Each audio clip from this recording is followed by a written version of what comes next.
thank you, first of all, for your opening remarks and your explanation as to why I am here today and why and how it is that I've come to be sworn in as leader of the opposition. I'd also like to take this opportunity to thank you for what I think is your characteristic aplomb and good humor in the way you have handled circumstances which, shall we say, have been less than straightforward that have led us to this appointment today.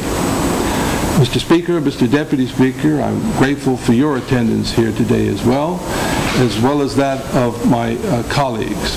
But before I go any further, even in these circumstances, and perhaps especially in these circumstances, I think I should also acknowledge the contribution that my predecessor, the Honorable Kim Swan, has made, who took over as leader of the opposition at a difficult time and has done a good job for the past 3 years and deserves to be congratulated on the service which he has provided. I'm grateful, too, for the support of my family, in particular. My wife, Sharon, is here this morning, and my son, Justin. My daughter couldn't be here. She has just given birth to our third grandchild, and it's not possible for her to be here.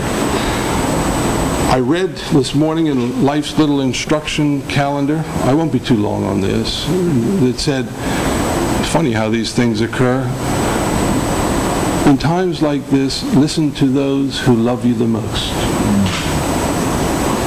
In politics, you're never sure who loves you the most. But I am sure of my family, and I'm grateful for that support. I'm grateful, too, for the confidence and trust and faith that my colleagues who serve on the opposition benches have put in me at this particular time, and it is with some humility that I accept that appointment, knowing as well the challenge that I face going forward. In fact, as I was reflecting last evening, and I haven't had a lot of time to do a lot of reflecting to this point, I can tell you, I remembered a quotation. I'm not sure where it comes from at this time, but it sticks in my head. It says, "The life of every man is like a diary in which he means to write one story but writes another." And I think that is particularly true for me as I stand here today as a former member and recently resigned member of the United Bermuda Party, and now soon to become leader of the One Bermuda Alliance, and now today opposition leader. But that's enough about me, because I want to tell you that it isn't all about me, and you'll hear more about that later today.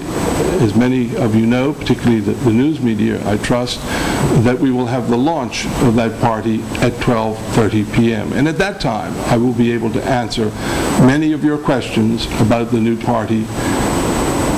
And at this time, I do not want to take undue advantage of His Excellency's graciousness and courtesies by going into that here this morning. There will be time elsewhere to do that.